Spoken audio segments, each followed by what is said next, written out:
Hello दोस्तों, आप लोगों में से एक स्टूडेंट ने कमेंट सेक्शन में मुझसे यह पूछा था कि एमएससी जूलॉजी कौन कर सकता है, एमएससी जूलॉजी के लिए एलिजिबिलिटी क्राइटेरिया क्या है, फ़ी स्ट्रक्चर क्या रहेगी, एमएससी जूलॉजी में कौन कौन से सब्जेक्ट पढ़ने पड़ेंगे आदि चीज़ों के बारे में पूछा था। तो आज की वीडियो एमएससी जूलॉजी से रिलेटेड है, तो आइए देखते हैं। तो एमएससी जूलॉजी यदि आप इग्नू से करना चाहते हैं तो यह ओपन डिस्टेंस लर्निंग यानी ओडीएल मोड में आप इग्नू से कर सकते हैं। इसकी जो मीडियम रहेगी इंग्लिश रहेगी, यानी कि यह इंग्लिश मीडियम में ही आपको पढ़ना पड़ेगा। मिनिमम ड्यूरेशन की बात करें तो आप मिनिमम 2 साल में इसे कंप्लीट कर सकते हैं। वही मैक्सिमम ड्यूरेशन की बात करें तो मैक्सिमम आपको 4 साल के अंदर इस कोर्स को कंप्लीट करना पड़ेगा। बात करें एलिजिबिलिटी क्राइटेरिया की, तो जो भी बच्चे बीएससी जूलॉजी से ऑनर्स किए हुए हैं वो इस कोर्स में एनरोल करवा सकते हैं।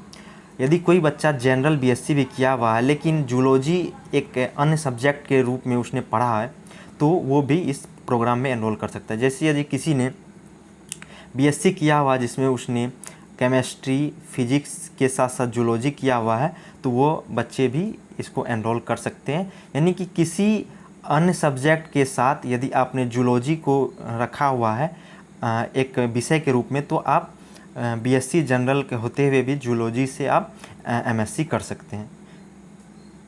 ठीक है, आगे देखते हैं। फ़ी स्ट्रक्चर की बात करें तो आपको पर साल 20,000 रुपया लगता है एमएससी जूलॉजी में, यानी 1 साल का 20,000 लगता है तो आपको 2 साल के अंदर यानी कि 40,000 के लमसम आप लोगों को खर्चा पड़ेगा एमएससी जूलॉजी में। ठीक है, इसके अलावा एग्जामिनेशन फ़ीस वगैरह भी लगता है, ठीक है, वो अलग से लगेगा। ठीक है, और मैं आप लोगों को बता दूं एग्जामिनेशन फ़ीस जो लगती है वो एक सब्जेक्ट के 200 रुपये लगती है, बाकी प्रैक्टिकल या प्रोजेक्ट के 500 रुपये चार्ज लगते हैं। तो वो अलग से आप लोगों को जब फॉर्म फिलअप होगा उस टाइम आपको अलग से देना पड़ेगा। लेकिन ओवरऑल यदि हम बात करें तो आपको लमसम 40,000 के आसपास आपको इस प्रोग्राम में खर्चा पड़ेगा। ठीक है दोस्तों, तो अब बात कर लेते हैं आप लोगों को इस प्रोग्राम में कौन कौन से सब्जेक्ट पढ़ने पड़ते हैं। उससे पहले हम लोग ये जान लेते हैं कि बहुत से छात्र का यह सवाल रहता है कि यह कोर्स ईयरली है या सेमेस्टर वाइज है।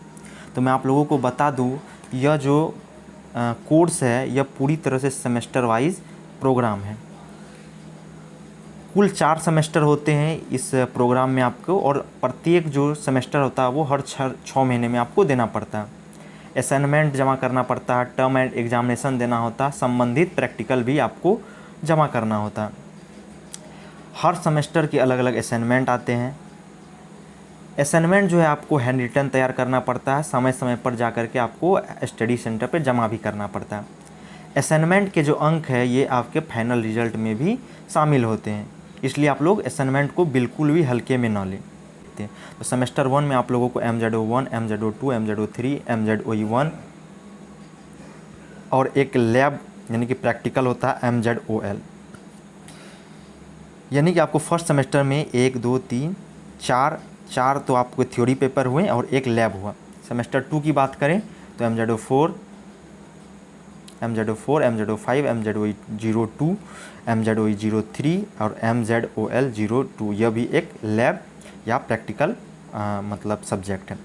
तो सेमेस्टर सेकेंड में भी आपको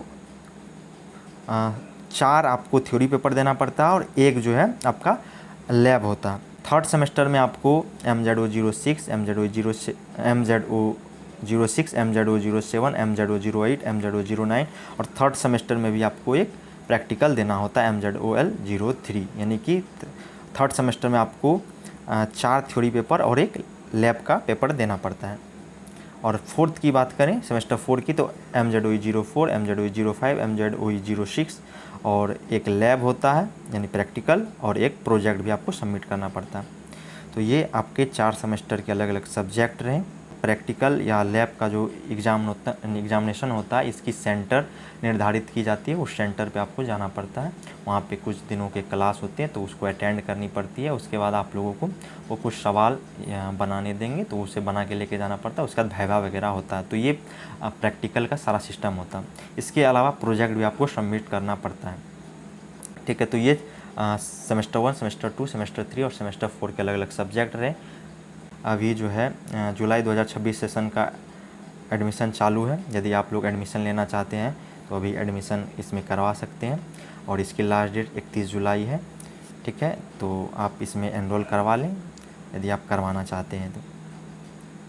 इसे आप खुद भी ऑनलाइन फिलअप कर सकते हैं। आप गूगल पर जा करके इग्नू एडमिशन सर्च कीजिएगा तो जो पहली वेबसाइट आएगी उसे आप ओपन कीजिएगा और ये click here for new registration पे क्लिक कीजिएगा। इसके बाद जो भी डिटेल्स मांगेंगे आप फिलअप करके आप खुद से भी एडमिशन कर सकते हैं। उम्मीद करता हूँ कि वीडियो आप लोगों के लिए बहुत हेल्पफुल रही होगी।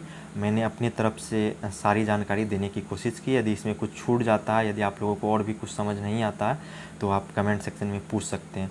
बाकी आप लोगों को और कौन से वीडियो से और कौन से टॉपिक पे वीडियो चाहिए आप कमेंट सेक्शन में ज़रूर बताइएगा। बाकी मिलते हैं, तब तक के लिए थैंक यू।